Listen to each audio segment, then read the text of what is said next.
Good morning. I call the Utility Policy Committee meeting to order. Any changes or corrections to the agenda? If not, is there a motion? So moved. Support, David Anderson. Motion by Jim, support by David to approve the agenda as presented. All those in favor? Aye. Opposed? Motion carries 7-0. Any introductions this morning? I believe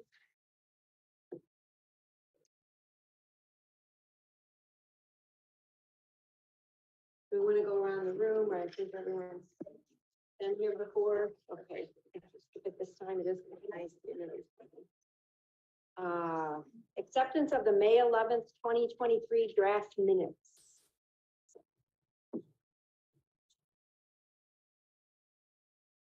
Can I just stop us for a second? I saw an email and I just, since James was here, I didn't know if there was something needed on the agenda for staffing or if that was addressed somewhere else. Not to put you on the spot, but I didn't know if we needed to discuss staffing level. We wanted to discuss it in the ongoing rate discussion. Okay, that's fine. Yeah. It's in there. Okay, perfect. I move acceptance of the May 11, 2023. That's David. Support, Peter.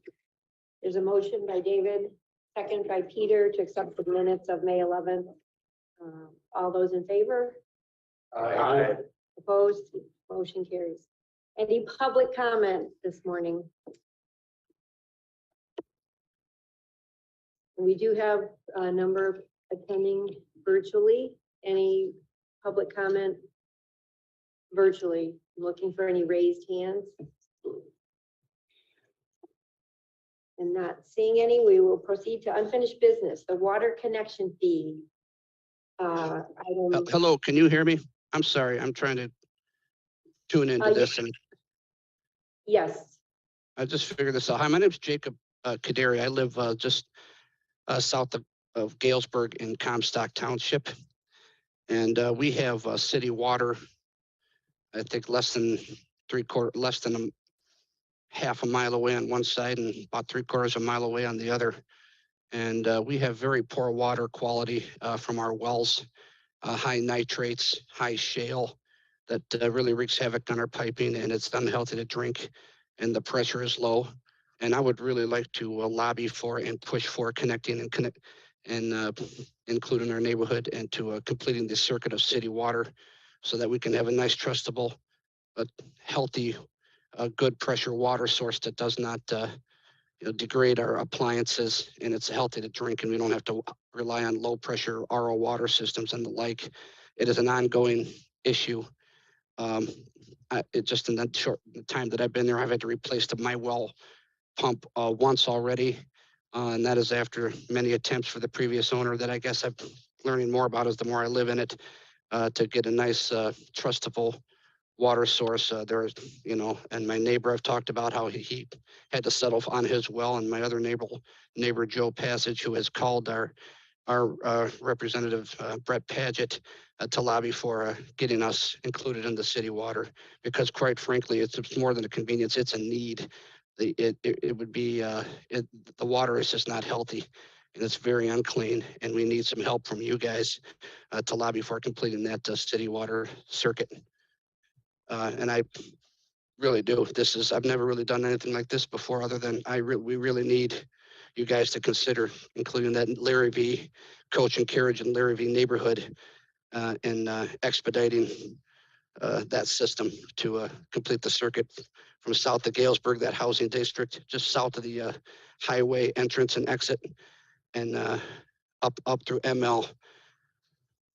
And I guess I'd like to hear your thoughts, or at least your consideration or acknowledgement on that fact. thank you.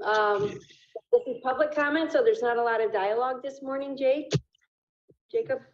Yes. But certainly you're presenting your information to appropriate people, and Is Brett engineer. Paget there? Yeah, Brett Paget is in attendance, and Okay. this group is working with the city of Kalamazoo on the capital improvement plan development, so that is part of the consideration. So, thank you. Well, I would just like to point out that I talked to the previous owner, Karen Van Meekeren, who said that was being talked about, and that was 10 plus years ago. So I guess not to be disrespectful, but this has been in consideration for a long, long time. And I really think a push for expediting it and taking it out of consideration and considering it a need and a health need for our neighborhood. Tax-paying, people that are good, decent people. And we need your help and I'd just like to bring that up, that it's been a consideration for a long, long time from the previous people that were in your seat. And it really doesn't need to be consideration anymore. It really needs to be kind of a priority, in my opinion, and in the opinion of the neighborhood. I mean, I've had several people talk about they'll gladly pay the fee or whatever it is, so we can, have quality, good, trust, quality water. Thank you. And your comment is duly noted, and this group has been in existence for about a year and a half. And we are working on the capital improvement plan. So again, it is duly noted, and Brett, that group must have been working with Comstock prior. So, okay, thank you. Is this meeting is recurring? So can I plan on is this going to be, because I know next month is the holiday. It's a recurring meeting, and you can look at the City of Kalamazoo website, the Utility Policy Committee, for the agendas and the meeting schedules and the information. Right. Again, thank you, and I'm going to go on to the rest of the meeting. Appreciate your all right, on to item number 6A, water unfinished business, water connection fees, the system capacity buy-in fee. Discussion on the Stantec formula calculation and the proposed water contract amendment. So we'll start with the formula calculation. Is there any update? Good morning. This is Jim Berriman from Stantec. Can everybody hear me fine? Yes. Yes. Good morning. We received the asset registry data from the city in late May, which was ahead of the agreed upon time frame, and much appreciated there. We're working to build, not only finishing off the revenue sufficiency analysis where we need that data, but as well as the system buy-in charge, the equity benefit fee calculation, whatever term ends up being utilized. And we're working on that. I would expect to be able to report back to UPC, have a discussion about those charges in July. May not make your regularly scheduled July meeting, but certainly later in the July time frame. Really what we're working to do is to somewhat validate the work that UPC did, or excuse me, UFS, Mark Beauchamp's group did, that generated the $1,521 proposed fee based on 2020 data. We will utilize 2022 data and bring forth recommendations to this group as to what we think the fee could be, and perhaps ways to implement it. Certainly, if you have a zero fee today, and there may be issues from a customer perspective if you go immediately to the full fee for new customers, but we'll be prepared to talk with you later on that in July. Thank you. Thank you. Any other questions, Tom? Just on the equity benefit fee, and we had talked about some of the things that have to happen when that gets implemented is changing the ordinance at the townships. And I think we talked about changing the ordinance chapter 38. At the townships, we have, and looking at those, Kalamazoo Township, it was at Richland, Kalamazoo Township had already worked with their attorneys to update their ordinance to fit the new wastewater, the new water agreement. So they are in the same law firm as works with Comstock and Richland. And they are going to move forward with them to update their ordinances to recognize this body in the contract, which is good. And we're in discussions with them, with Oshkosh in Texas. This all just happened like 2 days ago, so haven't gotten very far. Is to see if those could be used as model ordinances for everybody else. So I'm pleased to find out that that is quite a bit further down the road than we thought it was. So there.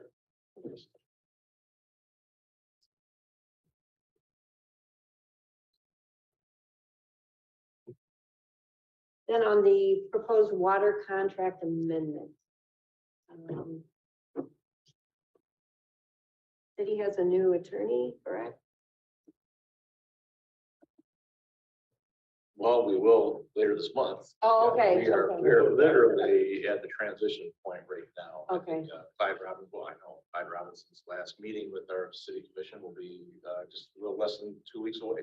Okay, And then our new city attorney for the city of Kalamazoo, I believe, begins June 26th for the city. So obviously, coming from another community to the city of Kalamazoo, there's going to be a period of transition where he's getting up to speed on all things Kalamazoo. But this will be part of his onboarding, I'm sure. okay. Can I ask who it is? Do you know? Aaron Leal, Rochester Hills right now. So he is the city attorney now, so in Michigan, so that part won't be new to him. Okay, good.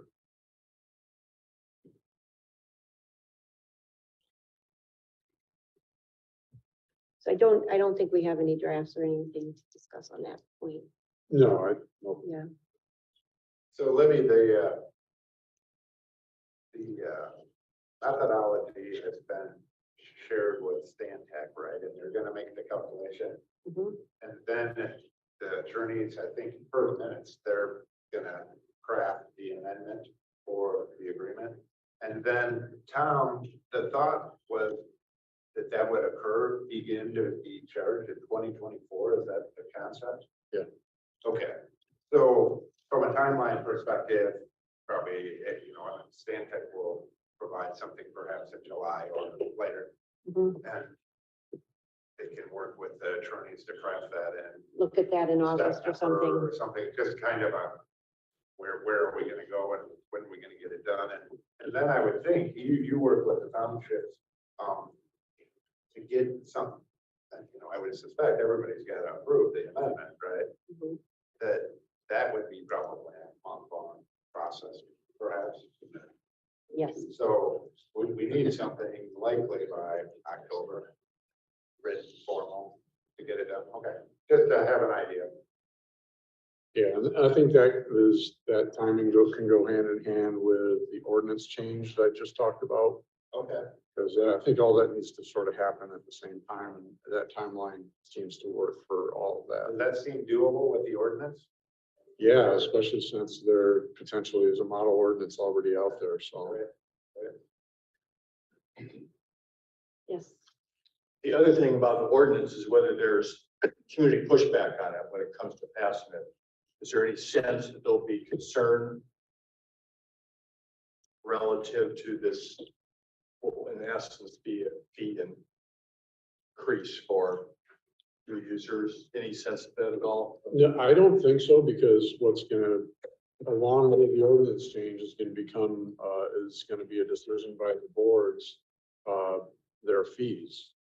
So their fees, which are authorized by the existing ordinances, are much higher in all cases, than this buying fee, equity benefit fee. So the fees will go down.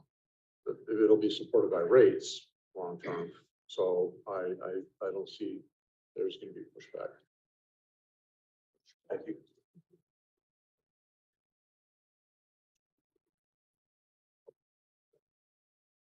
Next item is the capital improvement program update. Updates there is we've got estimates on the capital improvement plans that we worked with the townships on.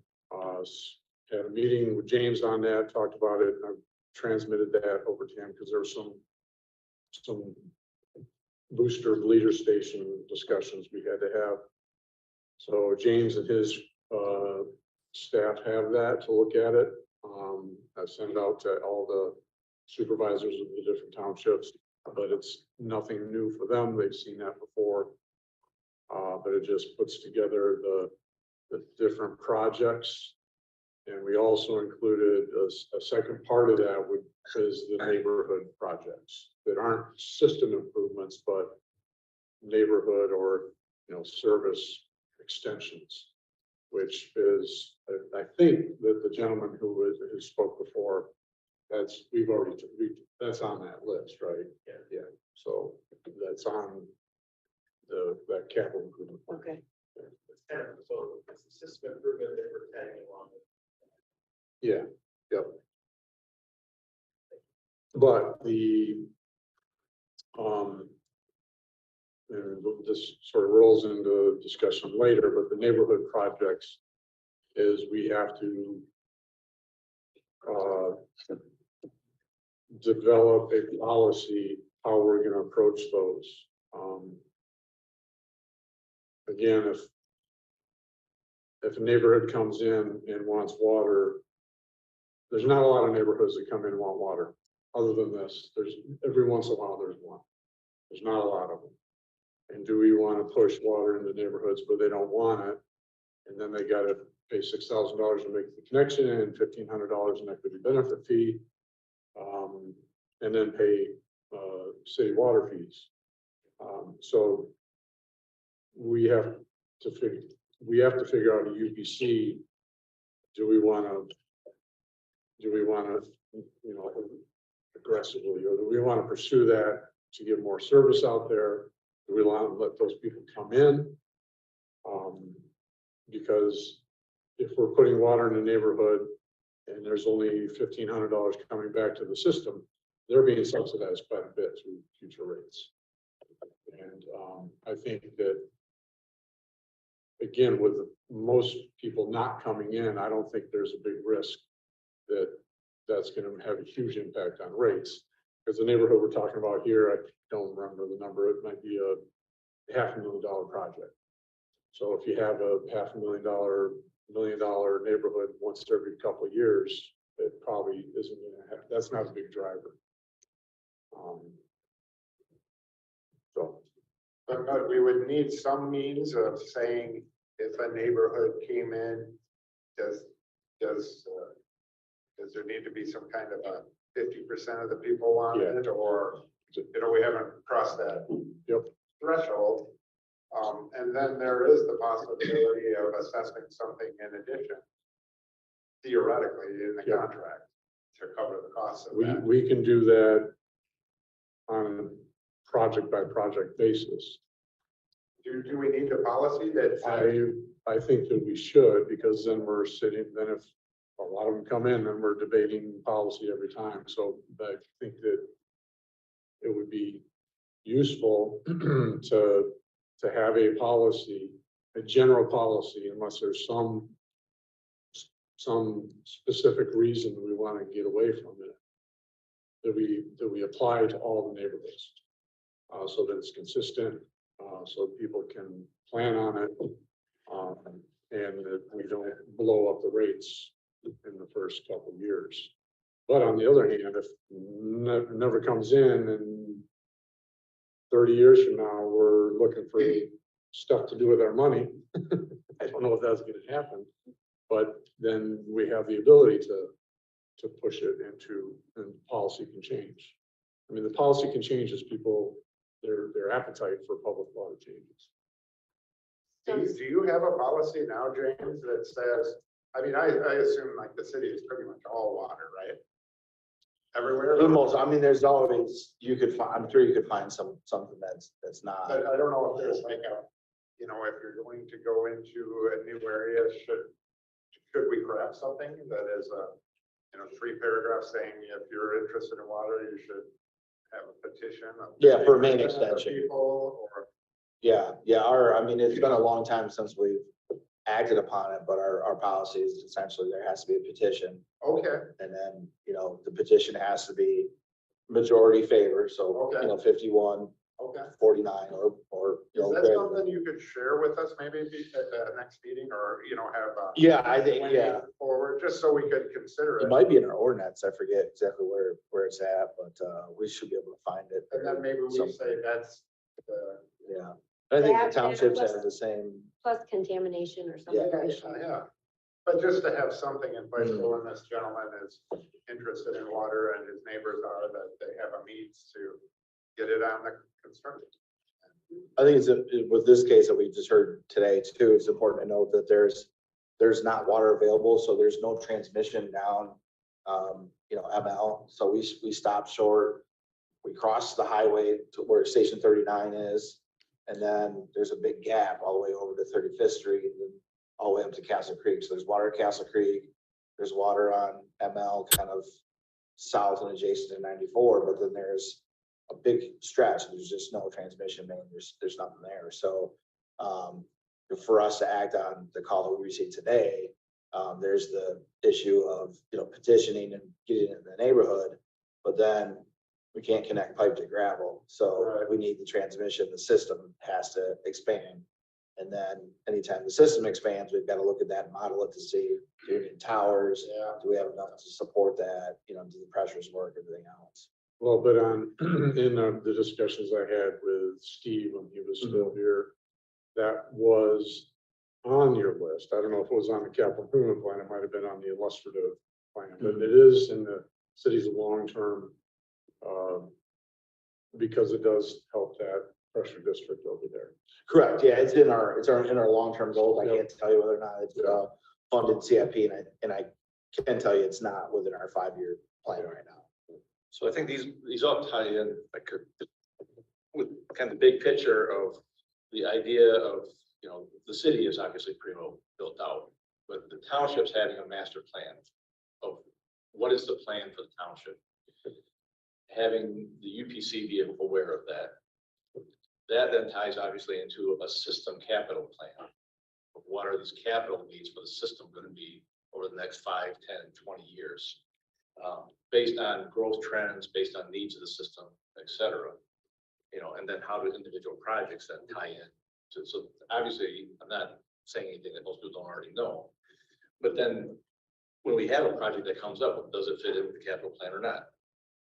Is it just like we have a road project, somebody wants to build a building, but we're not going to be doing that road for another 10 years. Well, now somebody has to make a decision. Maybe the developer wants to accelerate that time frame. And then, you know, if it is an individual project, how is it normally handled? I.e., does a developer then pay for that section of it? Like they would normally connect into it. So I think, you know, that was the intent on how we kind of set up this, going from the big picture township plans to coordinate it with the utility capital plans down to annual project work plans. And I think, you know, we're still on that track. And the idea of looking at the long-term utility capital improvement plan by this board, you know, and the townships gives us the opportunity to say, hey, you know, we really think, you know, one, there's capital needs like James and team talk about. We need better pressure in this entire district of the county. We need to do X, Y, and Z. Or we know that there's the growth is moving in this direction. Therefore, we're going to need more capital in that direction over the next 20 years. So I think these discussions are helpful, but I think as we look at these particular questions, we also have to make sure we're looking at the bigger plans and capital plans and do they tie in or not. So in the caller's case, Jacobs, should he work through the township first? I would think absolutely the first step is the township. Because, you know, And so the township should bring that to this committee. absolutely. Okay, I just wanted to give Jacob a little direction. Okay, that's a good point. To me, I think that is one of the first boxes that gets checked off in establishing of a policy is it starts at the township level, and the township through representation at with the UPC starts to drive that, for this group for consideration. I think that's a beginning point for that policy. So that is, the water contract required that the townships prepare their capital improvement plan, and it has to be by the end of this year. And we've got a draft out there for everybody. So that can be done. So what has to happen is then we then fit that into the capital improvement plan. And like I said, a lot of the system improvement stuff is already in there. But then the second step is neighborhoods, because again, we have the ability to either just pay for it through the system and rates, or to charge them.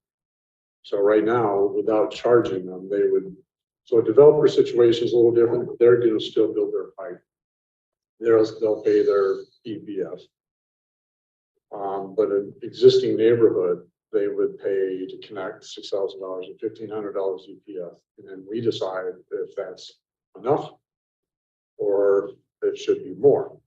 And I think that's going to be driven by if it's one neighborhood if it's $500,000 every 3 years, we probably just throw it into the rates and call it good. If all of a sudden people see that, because that's really about the cost of a new well, $7,000. Maybe I'm wrong on that. 7, 8, 10. Yeah. So I mean, it's a good deal. They get fire protection. That may incent people to come in more. But yeah, I agree. You at least have to have 50% on, because we're not going to make the decision. This neighborhood gets it and that neighborhood doesn't.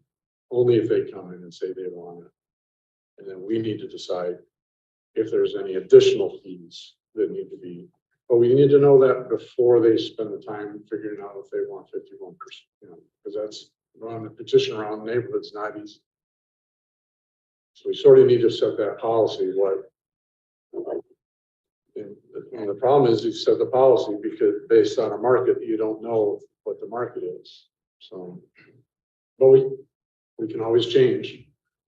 It'd be nice to be consistent through time, but It seems like the policy needs to have these criteria that we've discussed Yeah. this morning. I mean, I noted them down, about 70 criteria that are reviewed. I guess I'm a little struggling on the sequence though, but I would think that the neighborhood would want to petition first before we put all this effort into the work. well, I think that the neighborhood first, so you go around with a petition. First, thing somebody's going to ask is how much is it going to cost me? If we subsidize it and put it all in rates, it's going to be $7,500. But then if they come here with a 51% petition and we said, well, we don't want to put it on rates, let's charge them an assessment of an additional $2,000. Now it's $9,500. Now everybody in the neighborhood's upset, and the 51 petition. You have to be able to tell them, here, this is our policy. With that policy, this is how much it's going to cost you. Go get the support if it's there. But you're doing all this work when you know that, without knowing that they want it. I mean, maybe it's a petition for interest or something like that, but Well, no, I think we're setting policy for all the neighborhoods. yes. And then they can go out and get the support if it meets their market, right? Yeah, I got the impression we were going to do all this work to find out what it's going to cost first before they do the petition. We have to do the work to set a policy. So then But that's not the fee. That's what I'm. well, yeah, it would be. I mean, I think that we would,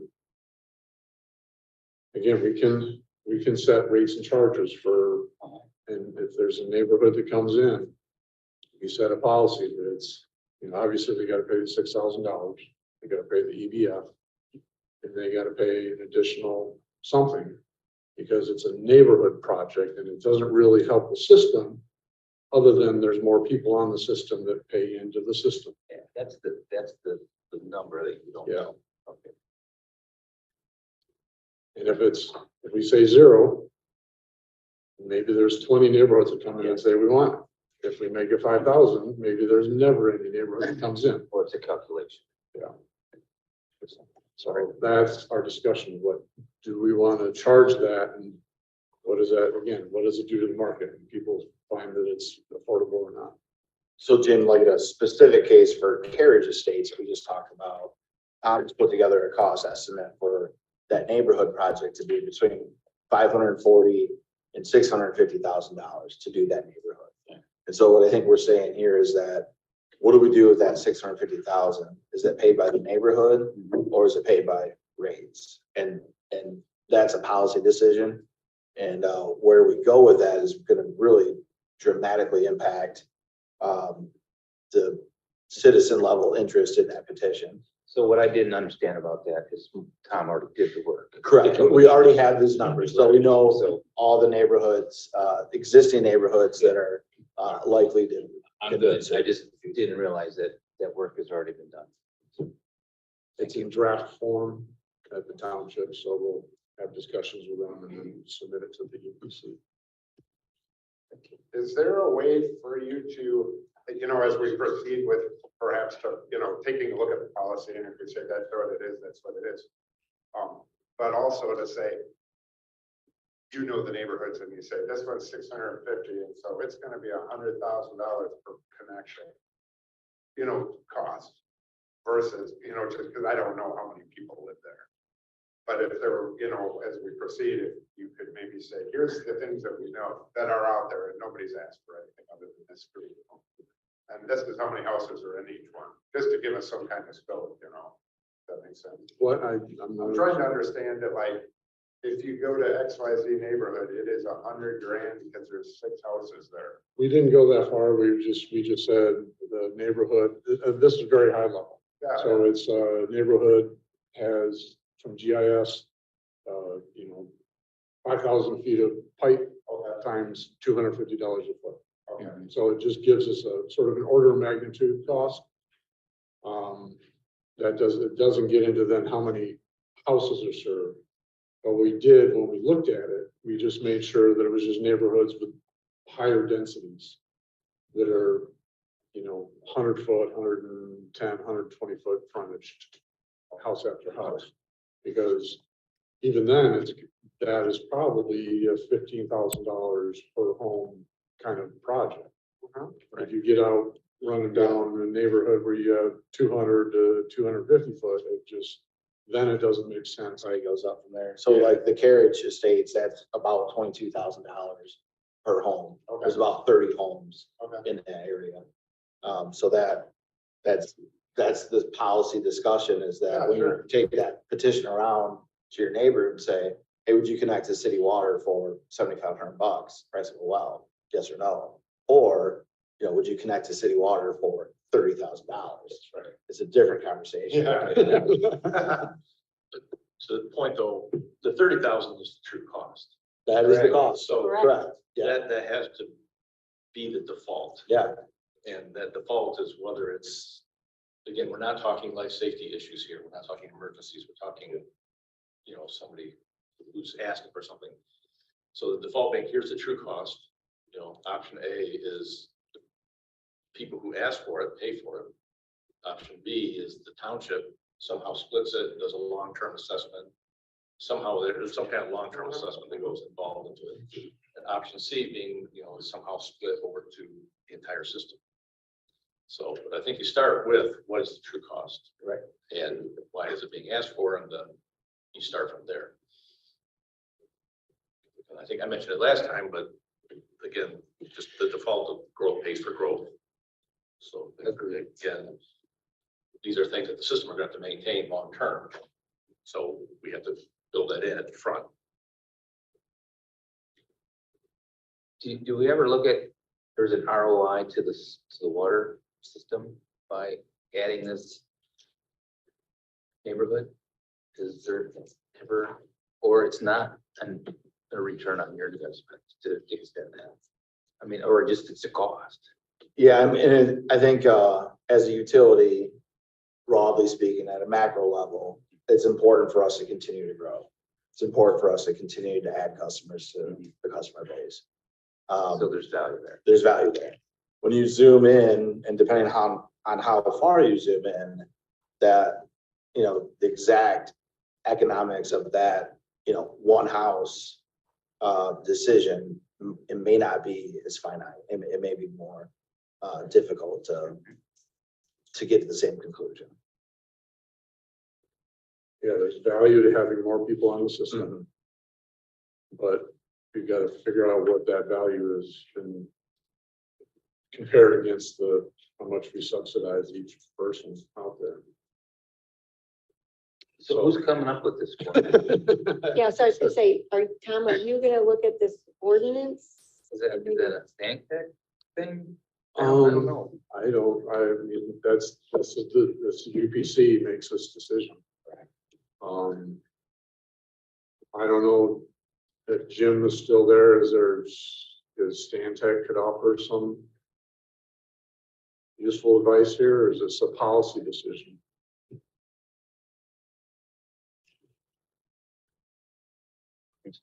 What are you trying to ask him? I mean, should we just start with like, what does the policy say? Well, we can get the policy from the city, but then Yeah. we need to dive deeper into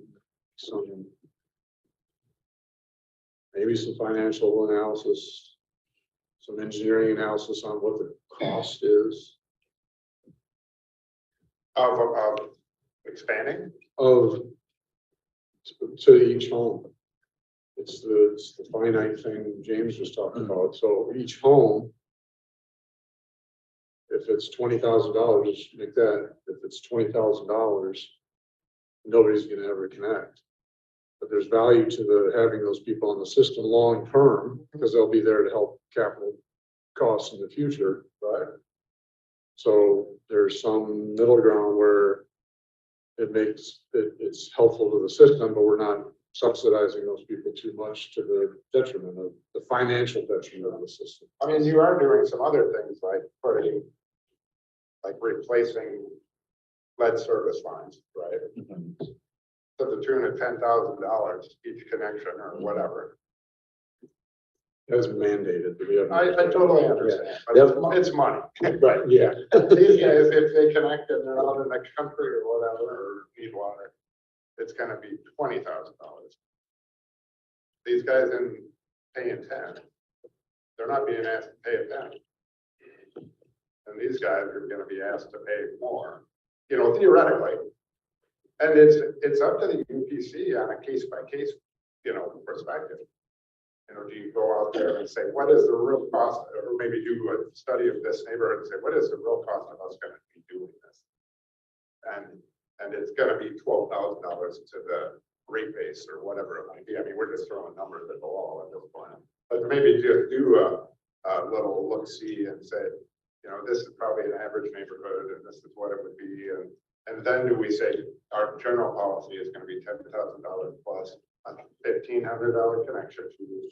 Yeah, I think and a $6,000 thing, and then we'll be. Seems like there's a formula in there somewhere. Yeah. So how do we move this forward? Is there a way to like narrow down on that one project and just say, this is what it would take to do it, you know, or maybe your estimates are good, I don't know. I'd be interested to know if actually X or. I mean, it'd be easy enough to count up the houses in there and do the same thing. I could do that. It's again, GIS, so it's real quick. Yeah, you could get all those neighborhoods for each township. We could get you that, you know, Well, even per just parcel one, price. just I think- say, for instance. you I think know, that's just what you just did. isn't it? Yeah, You we just did that, Yeah. a small example for one. So one it's plat. $22,000. Yeah.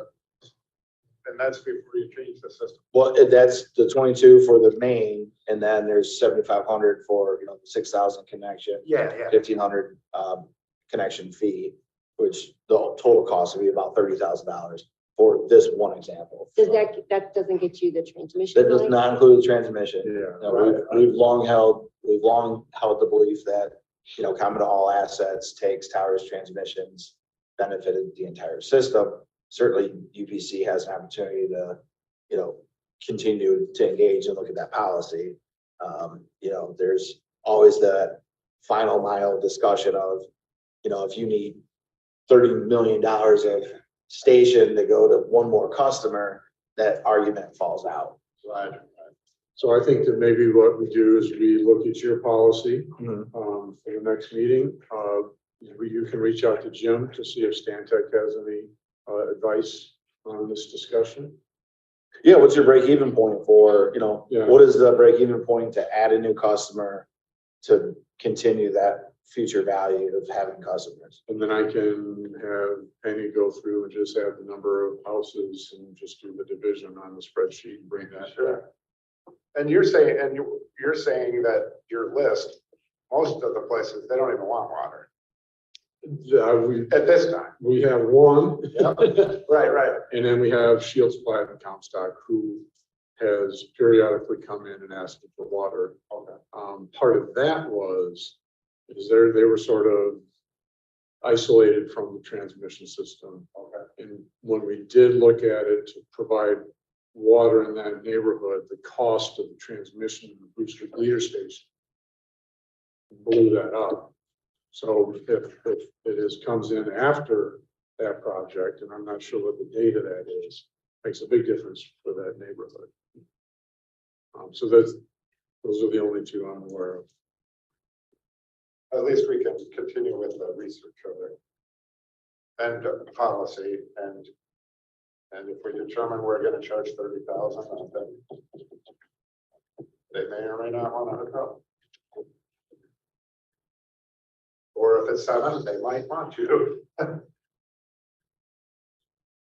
Yes, I'm sure this is a common question for the townships, free UPC, right? How much are you gonna spend to do this? I think for Oshawa, it was typically a blend of township and individuals. Okay.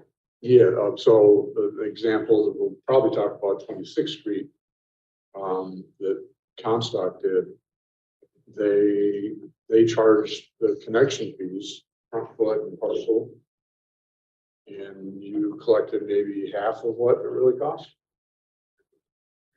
Now, that was a little different because it's 26th Street, so some of the parcels are a little bit bigger, so that hurt. But in any case, you're generally with the prices, at least recently, from the water main, the connection charges are not support that, or the connection charges to support that get so high nobody wants it.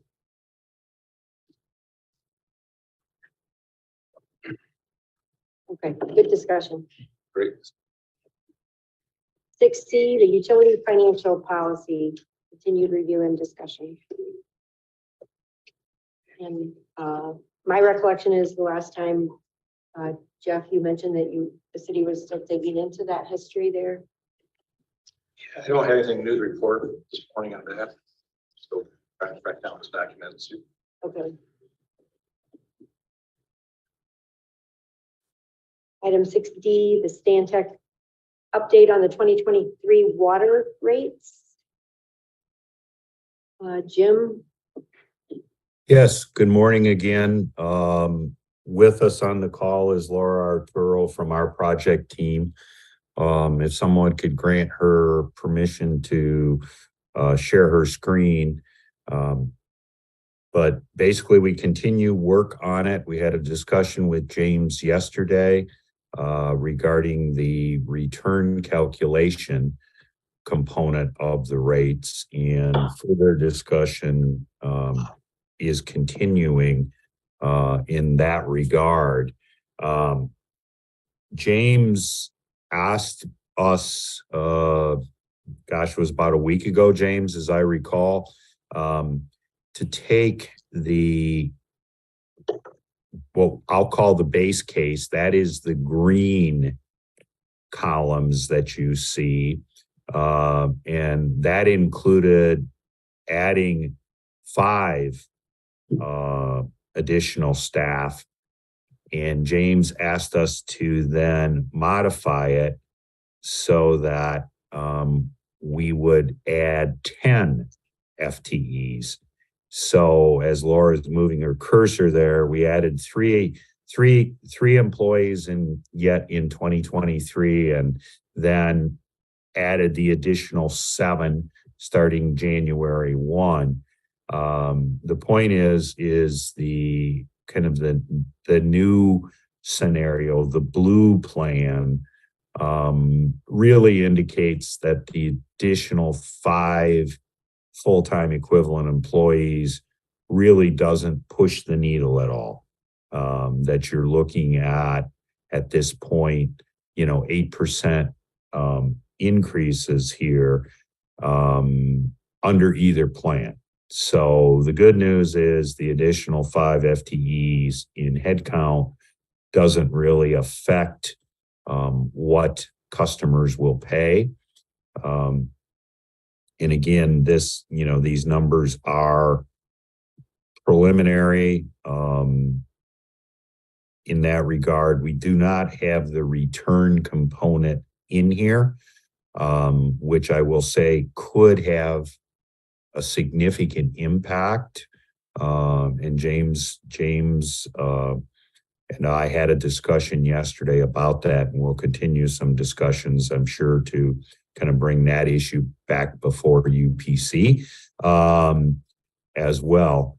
But the long story short is the study continues. My expectation is to have the revenue sufficiency analysis and the equity benefit fee calculations wrapped up in July so that we can present one package to UPC. I will follow up with James after the call here, hearing the discussion about the township capital improvement plans. James, I'll catch up with you after the fact to kind of get your thoughts to, make sure we have it captured. Laura, if you could just open the CIP tab, please. We continue to work with the capital improvement plan as, provided to us by the city. Currently, we have an 80% execution factor of that, meaning the model only includes 80% of the CIP provided by the city. And we also had some discussions with James yesterday, in fact, maybe looking to potentially lower that to a 75% execution rate on CIP, which would further soften rate impacts. So we're in the process of doing that. That's actually new news to Laura because I haven't had a chance to loop in here with her this morning. But we will revise the model and include at this point CIP execution rate now of 75%, which is good news for the residents. I think it's something, James, you may want to add further, if you would. I mean, it's something that makes sense to us. We like to establish rates and recommendations that are based on what is likely going to be spent on capital improvement as opposed to what is budgeted,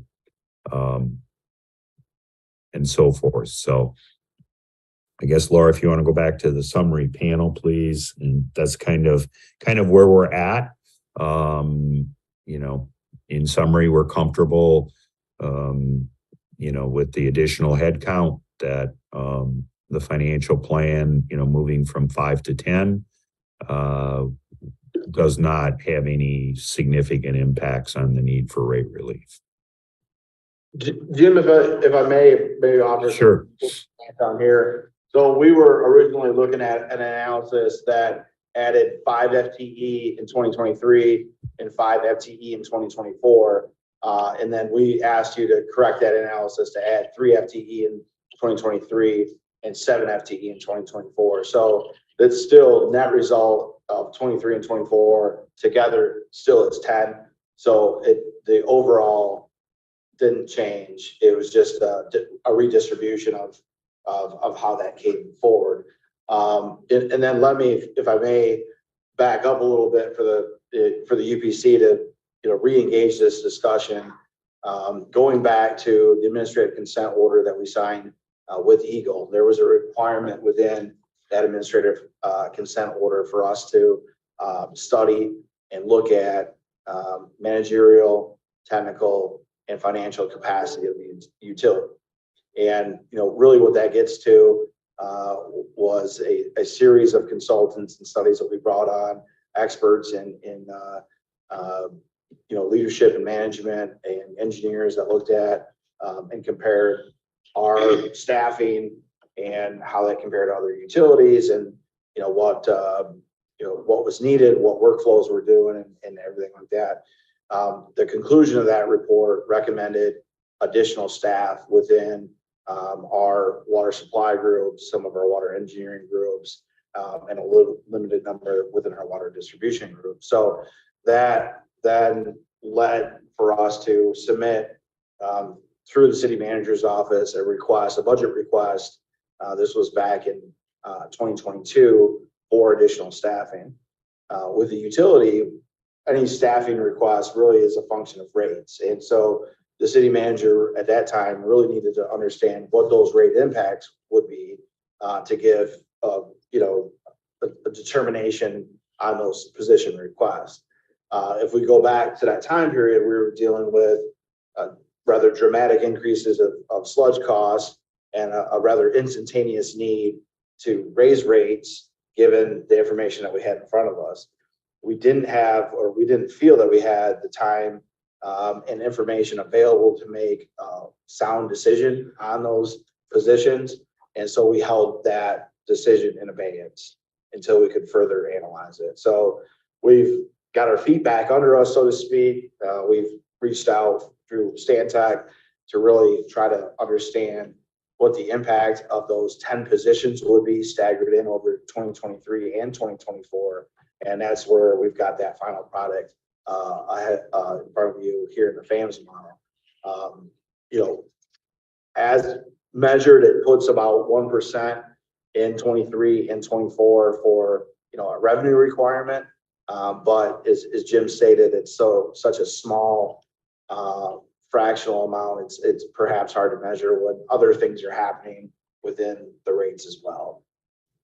So given that the staffing is something that affects rates, that's something that we would like to bring to the UPC and something that we would like to request UPC support to move forward with that, so that we move forward with the rates with the UPC understanding support for those 10 total positions through the end of 2024. And as long as we're talking about rates, I just wanted to point out, last month, it was last month, I was involved with Stantec, with James, with the Foster Group, and we were going through some of the model related to the allocation between the industrial, commercial, residential. Really beneficial from my perspective for me, just because we could ask questions of your past rate consultant on the approach and look at the contract and see what Stantec was doing, so that when we do get something, it won't be I feel more comfortable with where they're proceeding. So just wanted to point that out, that James involved me in that process a while ago. And so as they're looking at some of the issues, I've looked at whether I'm not a rate consultant, but I'm planning to be one when I retire. And We may have openings, Peter. And Jim, I have a question. You mentioned a return component. What is that? It's in the water service agreement, and it deals with a kind of a formula calculation within the water service agreement. And in the Bart Foster analysis that formed the basis for the 20% increase in fiscal year 2023, the formula generated about a $7 million return component. Due to the CIP that the city is planning to spend and the calculation of that return component, That number is up in the range now of 8 million, which presents to, concern to us as to the impacts on what the necessary rate increase needs to be. And that really was the topic of our recent discussion yesterday with James. And James, if I'm speaking out of turn here, please correct me, but, James wanted to have the discussion as well with Bart Foster, who's doing the sewer analysis, just to see whether that return component should remain in the rate calculation, or should consideration be given to a lesser return component than what the formula would suggest to mitigate rate impacts on now both the township and the city residents, because they're both paying the same rate, right? If they're a township residential customer or a city residential customer, they both pay the same equal rate. So that discussion was started yesterday with James. So My understanding, this is Peter, my understanding is that that rate of return component was just there so that the utility basis of rate making could be followed. We're looking for bond coverage. Right, yeah, Peter, that's some great points. So That doesn't do anything. right, so some of the conversation I had yesterday with Mr. Bierman was that this is a formulaic, response given the inputs that we put into the rate counts. We're required by contract to look at rate of return because we're required to run utility rate basis. However, the contract then sets equal rates, which is cash basis. So when we look at this, understand there's a formulaic approach, and you're going to spit out numbers. There's going to be an answer. Yes, agreed. But my perspective is that we're not required to follow that as a revenue requirement, that you've got other indicators of, debt coverage, these other items on there that we're shooting for. So again, I'd like to verify that with Bart, for an official answer, but it's, my perspective that those are not, hard shells. It's a response to the calculation, Right. and that we follow the equalized rate approach. Yeah. I think that my perspective was at the completion of the contract, this is Peter, was that equal rates meet your bond covenants. You have some reserve requirements that UPC has input on, which is the utility policy. That's what we have to hit. Yeah, Peter, I Some rate of return. 100% agree with that. Thank you for that clarification. And if we can talk about it too. So. Yeah. I'd like to engage. Anything else on that item? Water rate affordability follow-up and schedule, that's in tandem with the rates? Correct. Okay, if we can. There is one note, if I may, on water affordability. We just learned about a state grant. We learned on Friday about a state grant from the Michigan Department of Health and Human Services for water affordability for both water and wastewater. And we attended a webinar on that. We plan to, apply and make application. One of the perhaps odd or unique things about that grant opportunity is that it only allows for one applicant per county.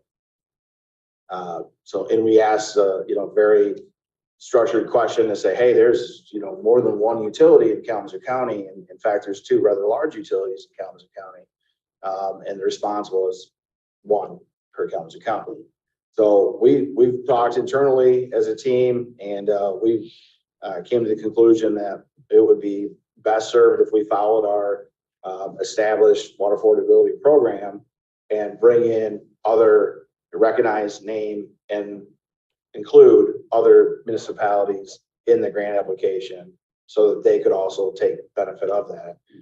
We've since reached out to all the outside agencies. Like Village of Augusta is the only one that I haven't contacted right now, just to get a verbal would you like to be included, or not? What's your perspective on this? You know, everybody was supportive. You know, we indicated that if they, you know, could talk to their boards, if there's, you know, timing allows, you know, we would like to get that.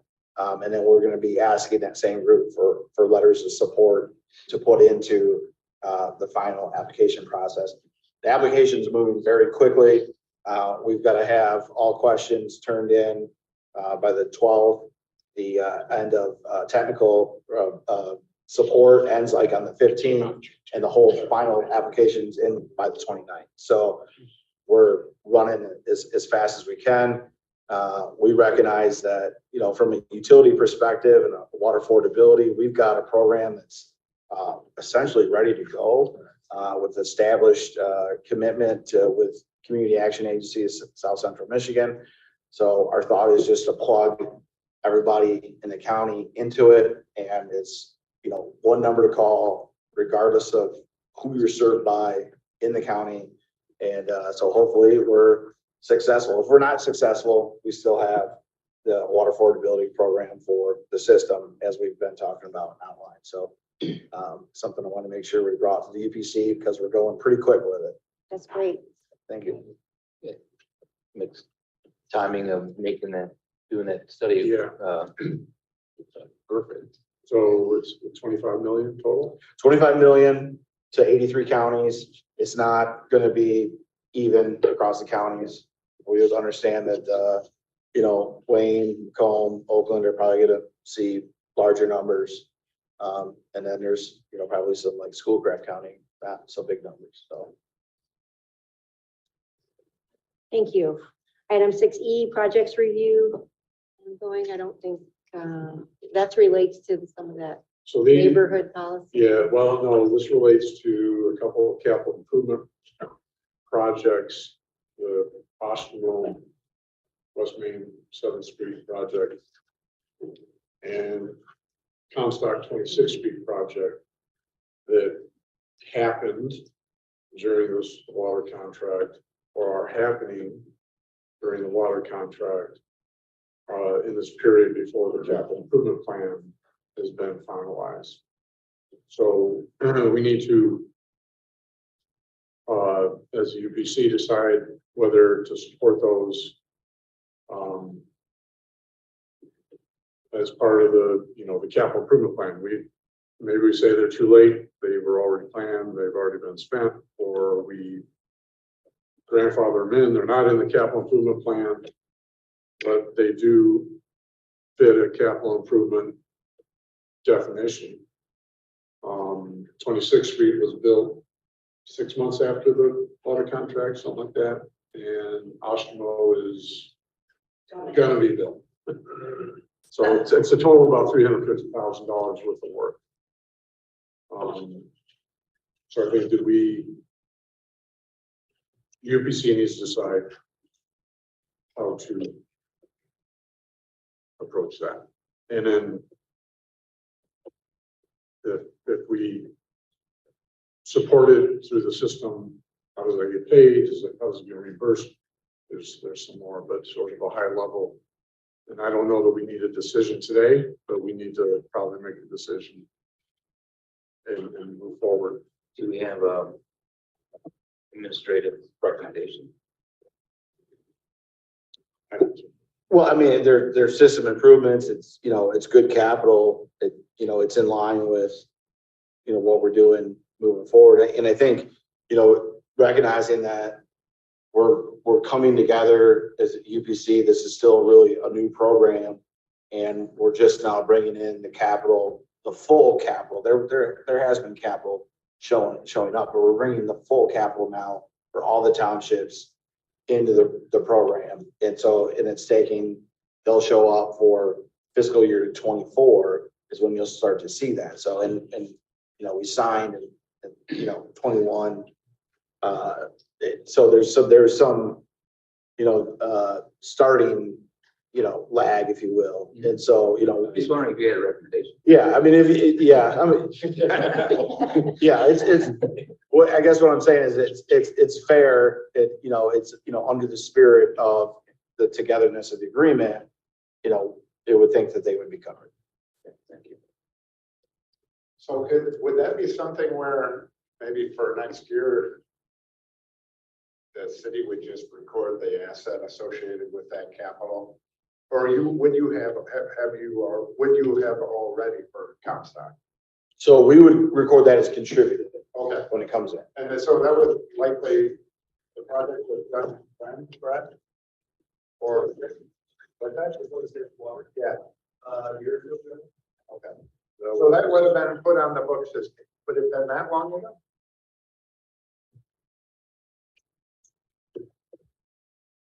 So I'm just wondering from just realizing you don't want to really necessarily have that as an expense on your books.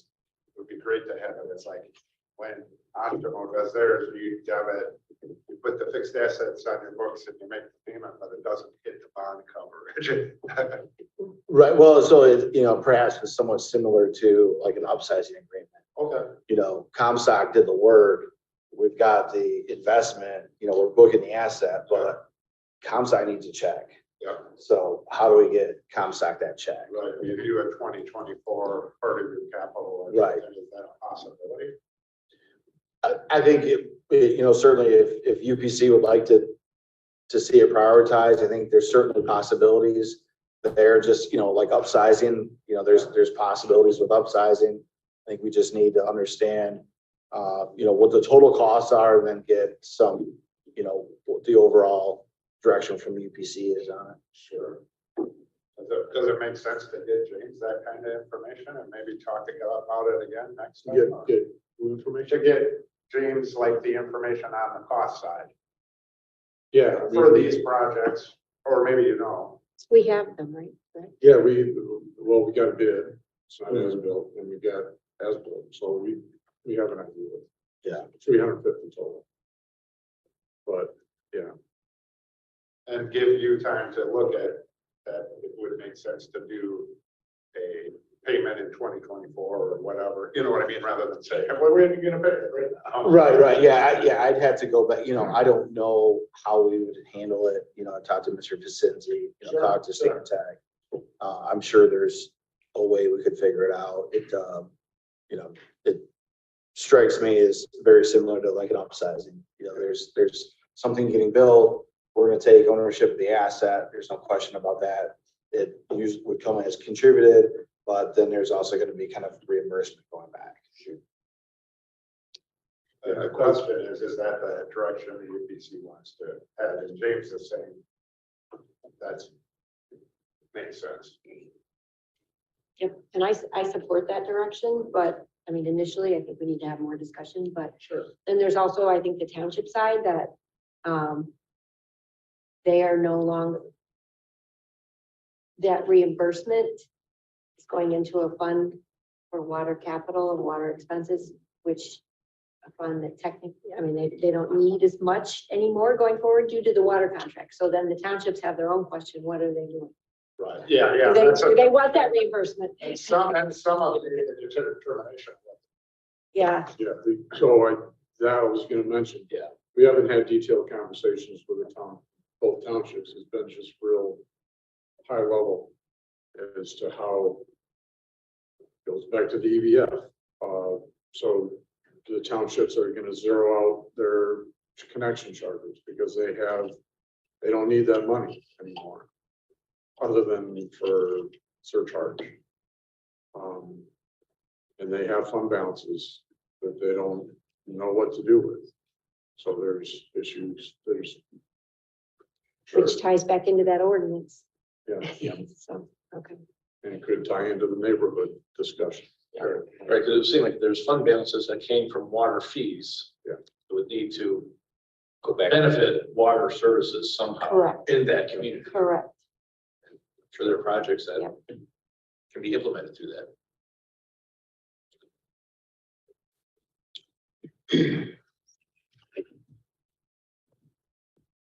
Item F, wellhead protection. And We are reviewing the performance standards. I've got Mike Schwartz in my office looking at that and going through it from a sort of a developer standpoint. Mike does a lot of MS4 work for different municipalities around, so he's very well familiar with that kind of thing. So he just needs to finish that, and I think we got a real good model ordinance, and I think we got a real good performance standards. And once we're comfortable that that makes sense and there's no changes that we would ask for, then the townships should approve it. I think there's going to have to be some education on the township side, because it's, as I indicated before, it's really stormwater. It's more than stormwater. It's really, stormwater is a big part of it, because you can't put pollutants into the ground in the wellhead protection area. But it goes to the point where the townships have to understand what is in those buildings. Do they have spill protection? Do they have an emergency response plan? So it sort of fits with the firefighter right to know. Firefighters know what hazardous material are in every building, and they should. The township now needs to understand that within those zones. So it's a little more, there's a little more administrative duties. So there has to be a little education at the township level. Does this include hardening of the system for security, like a fence, generator, something like that too? Usually it doesn't, Just maybe and certainly not a generator. Okay. They wouldn't require that. Not to say that that's separate for other things. It really is, it's Not a to, risk analysis. right, to protect, It's just protecting groundwater. protecting groundwater, So if you had say a gas station. Yeah. And they just wanted to come in and not follow current standards for that. So that would help to enforce and regulate the standards up to and including whether or not that use is going to be allowed at that location. There are some use prohibitions. You can't do this in that area. But then there are some, you can do this in this area, but you have to let us know what's in there. That you have spill protection, that you have contingency plans. If you have any above ground storage tanks for fuels, that you're operating those properly. And there's sort of an ongoing administrative part of that to make sure that they maintain that. Some of it is spill protection or stormwater treatment, is administering and getting the bills of lading for those getting cleaned out. Because imagine a lot of people put in stormwater treatment units and haven't touched them in 10 years. So the administrative side has to make sure that that gets operated and maintained properly. So we have 10 more employees. What's that? So we have 10 more employees. Yeah. Yeah. I didn't understand the scope. So. Yeah. Luckily for the townships, there's not really huge areas. So it's not like the city is pretty much 90% within well. Maybe not that much. But yeah, there's a big swath of it, but then there's some areas that aren't. So there's. Well, the regulations differ too, depending on the capture zone. Yeah. So- 1 year, 5 year, 10. Yep.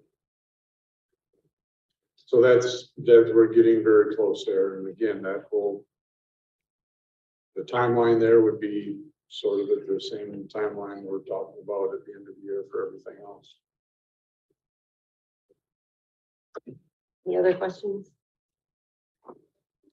New business, we have the professional services invoice approvals, and I will,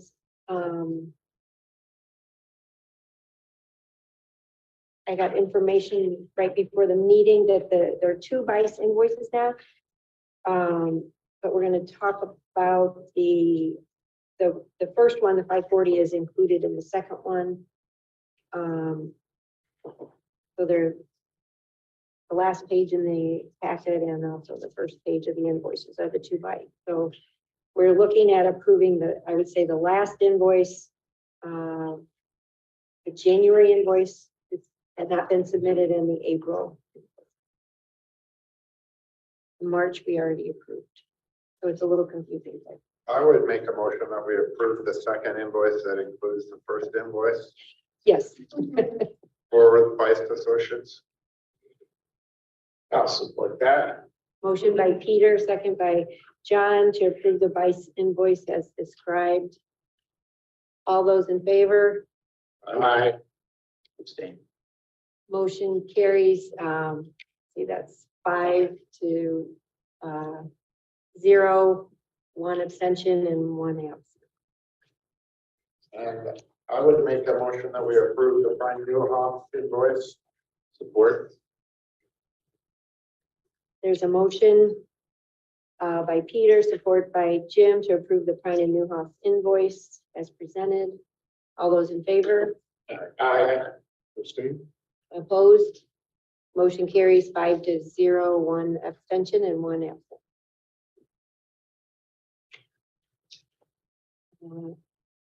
Next item on the agenda is committee member alternate attendee.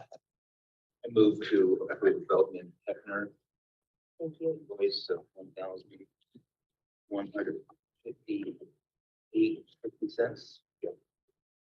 I'll support that. Motion by Jim, second by John to approve the redeveloped Hafner invoice as presented. All those in favor? Aye. I abstain. Opposed? Motion carries 5-0, 1 abstention and 1 absent. Okay, now on to the committee member, alternate attendee guest comments.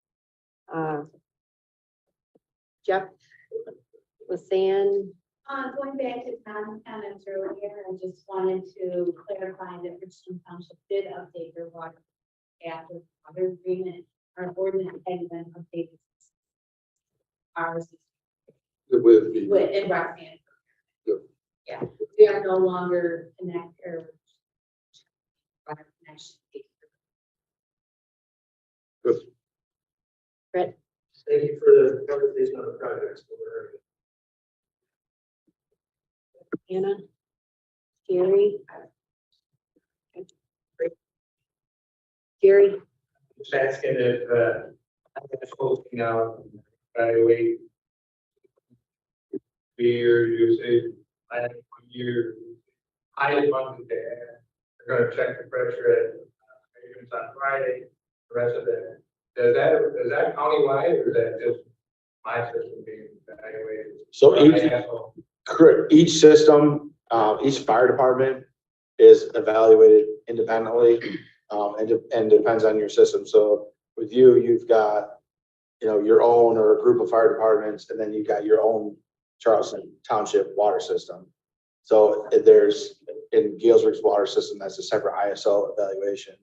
In Kalamazoo, we have a separate ISO certification, and then we also participate and assist ISO certifications for all the other fire departments on the Kalamazoo system. So Oshimo, Texas, Kalamazoo Township, Comstock Township, Pavilion Township, and then of course the City of Kalamazoo Department of Public Safety.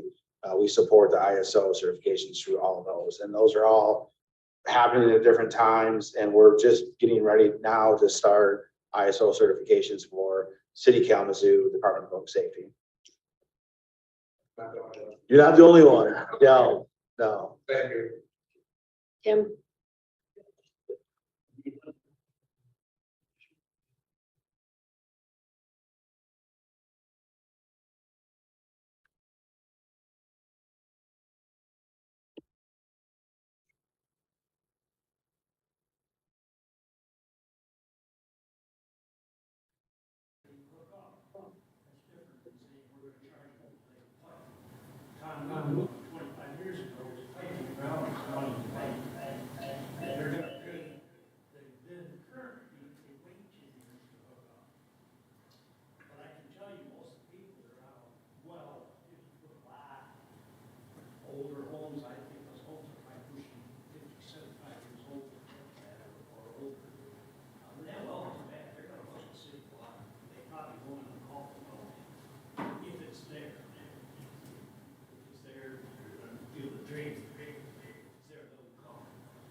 Thank you.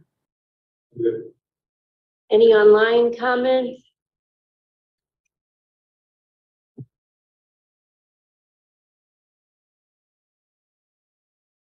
I'm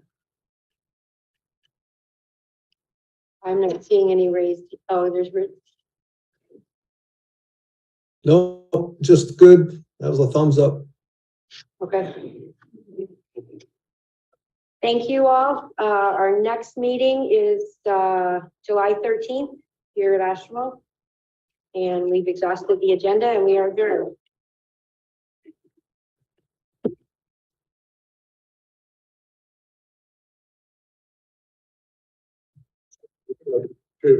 I forgot to- The plan of my wife. Flowers, you been considering or?